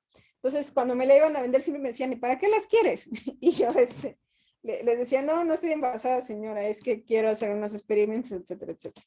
Entonces, efectivamente, el suapatle es muy bueno para tratar la depresión porque activa los músculos, incluso genera partos, por eso es que se usa para abortar. O sea, hace que el útero, al ser un músculo, empiece a hacer este movimiento. Si se toma en una cantidad demasiado grande, puede generar movimientos uterinos que son muy interesantes de sentir. Pero activa el resto de los músculos también. También descubrí otra planta que se llama ojo de gallina. El ojo de gallina es parte de la investigación de Chapingo. Es buenísima esa planta porque actúa igual que los antidepresivos con la ventaja de que no genera adicción ni deja de funcionar con el tiempo. Y hay otra que se llama, esa la inventé yo en ese periodo, que se llama mezcla de la felicidad. Esa tiene pasiflora, toronjil y magnolia. Pueden hacer té, pueden hacer tintura de cualquiera de estas plantas que les estoy comentando. Y las 5 plantas son excelentes para tratar la depresión. A mí lo que me funcionó fue hacer efecto de séquito. O sea, usas en la mañana una, a mediodía otra, en la tarde otra, para que a lo largo del día tu cuerpo esté recibiendo diferentes sustancias y empiece a encontrar la respuesta bioquímica que tu cuerpo necesita. Gracias a eso, yo puedo estar funcionando con todas mis actividades normales, aún con depresión durante 1 año y medio, o sea, te hace funcional. pero la respuesta final para volver a activar esos receptores, que al final los últimos que se me quedaron inactivos estaban en el pecho, yo lo experimenté así, como si fuera algo apagado aquí, pero cada quien lo experimenta en la panza, en diferentes partes. Yo lo logré activar al último mediante la meditación. En meditación, en algún momento me hice amiga de esa sensación y me di cuenta que podía ser feliz y experimentar otras emociones a pesar de tener esa parte del cuerpo apagada. El día que yo dejé de rechazar esa sensación en mi cuerpo y me decidí ser feliz aunque estuviera apagado mi pecho, pasaron más o menos 2 meses y en 2 meses se me quitó por completo. Y esa es la parte más difícil, que es totalmente, depende más de los canales de energía, ¿no? En el momento en que ya no hay resistencia, la energía empieza a fluir y la energía por sí misma es capaz de arreglar todo hasta el cerebro más atrofiado del mundo. Pero fíjense todo el camino que hice. O sea, es un camino conceptual de prácticas, de hacer ejercicio a pesar de estar deprimido, comer bien a pesar de estar deprimido, bañarte todos los días a pesar de estar deprimido, seguir estudiando a pesar de estar deprimido, seguir investigando a pesar de estar deprimido y meditar, independientemente de todo eso. Y en algún momento el cuerpo es capaz de remediar el problema por sí mismo cuando le proporcionas el escenario ideal para que ocurra. Ya entró a la sala la muy respetable de mí y tenemos su cámara levantada de Cristina Castellán. También les digo que sí lo vamos a poner en YouTube, en la página del libro. Lo pongo en los links de todas maneras. Adelante, por favor, Cristina.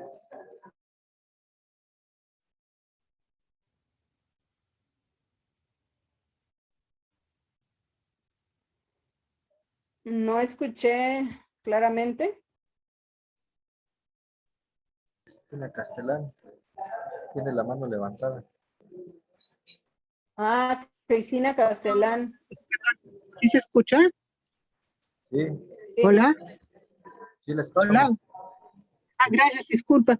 Es que no alcancé a anotar cómo se produce la madre para hacer la kombucha. Y también hace como 20 minutos dijo una consulta en www, pero no, o sea, entre que pongo atención y que quiero anotar, se me fue, también era una orientación acerca de una consulta en internet, pero ya no supe. Pero sin embargo, por lo menos lo de la kombucha, por favor. Sí, yo ahorita les voy a poner aquí en el chat todas mis ligas para que las tengan ahí. Tengo una cosita que dice mi oferta académica actual y viene el link de la tienda, el link de todo, para que no estarlo repitiendo aquí. Hay una pregunta respecto a lo que dices de la madre. Busquen algo que se llama en YouTube, Yo Soy Fermentista, así anótalo, Yo Soy Fermentista. Es una chava que hace fermentos y ahí viene el procedimiento con cantidades y todo. Básicamente, lo que les decía, en resumen, para que lo entiendan conceptualmente y no necesitan anotarlo esto, es un ingrediente como es el té verde o la cáscara de piña, remojado 1 mes con piloncillo o con azúcar morena. Eso es. Pero ahí en Yo Soy Fermentista van a encontrar las cantidades. Hay una pregunta aquí sobre los frijoles que causan gases. Hay que remojar 3 días los frijoles, tirar el agua y después hervirlos. Si aún así causan gases, quiere decir que hay deficiencia enzimática y eso sí ya requiere un proceso más a fondo. Usualmente tienen que tomar las enzimas y al mismo tiempo tomar probióticos, como estábamos hablando de los fermentos, para ir reequilibrando poco a poco la flora. Y entre tanto, lo que se puede hacer es consumir leguminosas germinadas, o sea, germinados mejor, de alfalfa, a veces es necesario germinarlas y luego hervirlas de todas formas, porque quiere decir que no hay suficientes enzimas para procesarlas. Las plantas que les mencioné son zoapatle, que ese les digo que es abortivo, no se puede tomar si están embarazadas. También el ojo de gallina, todas esas plantas las pueden encontrar en mi tienda para los que son mexicanos, que ahorita les voy a poner. Y la mezcla de la felicidad, que es toronjil, pasiflora y magnolia. Toronjil, pasiflora y magnolia. para los sudamericanos, pueden usar, la pasiflora sí existe en Sudamérica, pueden usar tila o manzanilla, y toronjil también hay, pero podrían usar melisa.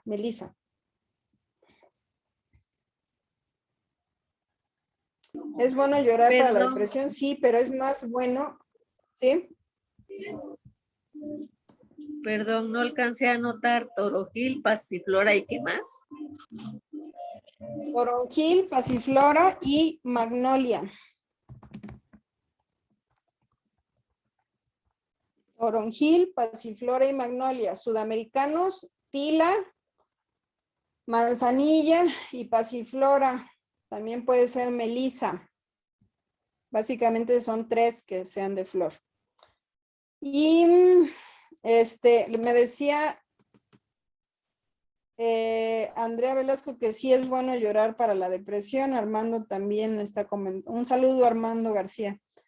Que sí es bueno llorar todo lo necesario para vaciar el sentimiento, pero todavía es mejor hacer algún procesamiento metacognitivo. Yo sí les recomiendo muchísimo las terapias psicológicas. Si alguno está pasando por algún problema de depresión o cree que necesita terapia para ser más productivo o para lo que sea, también me pueden contactar y yo les puedo pasar contactos de amigos psicólogos que me parece muy profesional su trabajo. Y tengo de todas las áreas, desde gente especializada en género y de la diversidad sexual, gente especializada en depresión, constelaciones familiares, reprogramadores, etcétera. Y he probado su trabajo y me ha gustado mucho y trabajo con ellos. Y también tengo contactos de personas que trabajan con quien apenas va empezando, que no saben ni qué necesita. Adelante también. ¿Alguna recomendación para tratar la trisomía 18?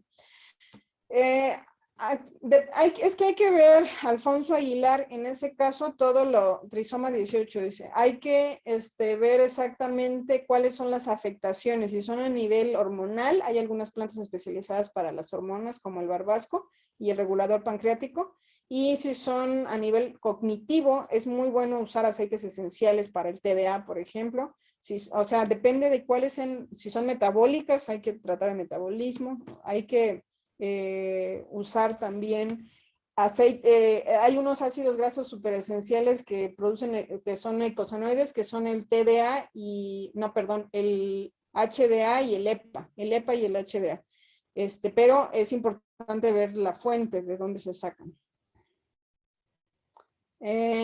Y Armando está comentando en acupuntura para la cuestión de la depresión, sirven mucho los puntos de canal de pulmón, P7, P9, P5. Sí, también la acupuntura puede ayudar a reconectar esas cosas que les dije que están desconectadas. Hay muchos caminos para reconectarlas.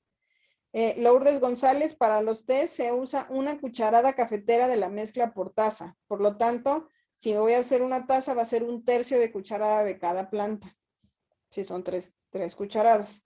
Esa es la mezcla estándar, se hierve 5 minutos y se puede tomar de preferencia antes de los alimentos. Entonces, doctora, ya estamos en tiempo. Pues yo estoy asombrado, anonadado. Híjole, esta conferencia, este tema, como yo no estoy acostumbrado a escuchar que hablen tan rápido, tengo que verla varias veces. Ustedes, precisa, maciza, concisa. Y con mucha preparación, estoy asombrado de toda la preparación que tienen. Muchas felicidades. No sé si la muy respetable quiera decir algo. La muy respetable Lourdes Ramos.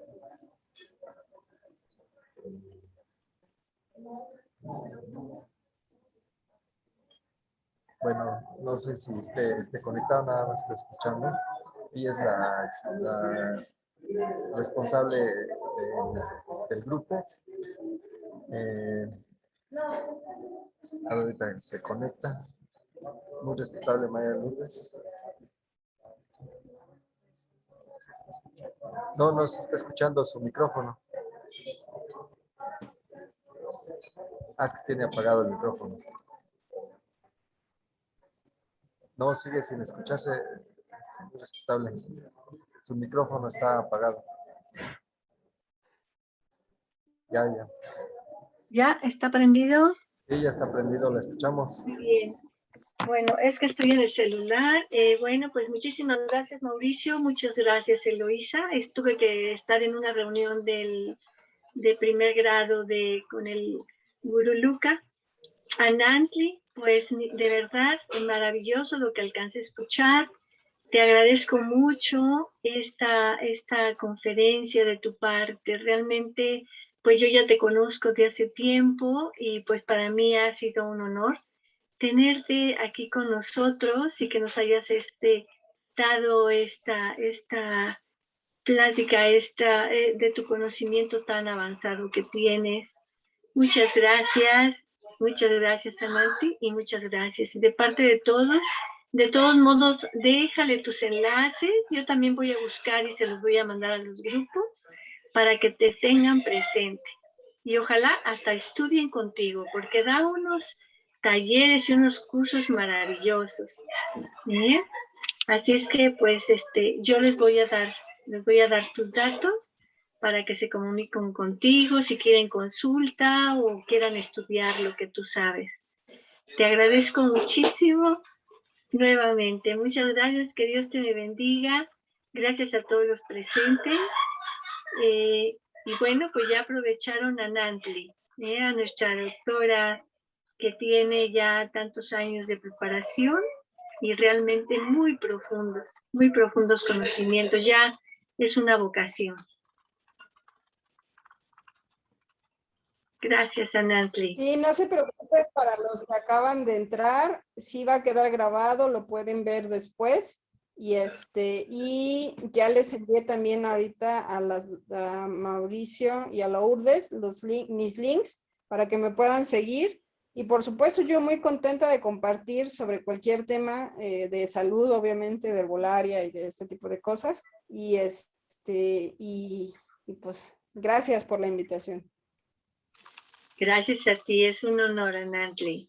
Un abrazo grande, con mucho cariño. Un abrazo.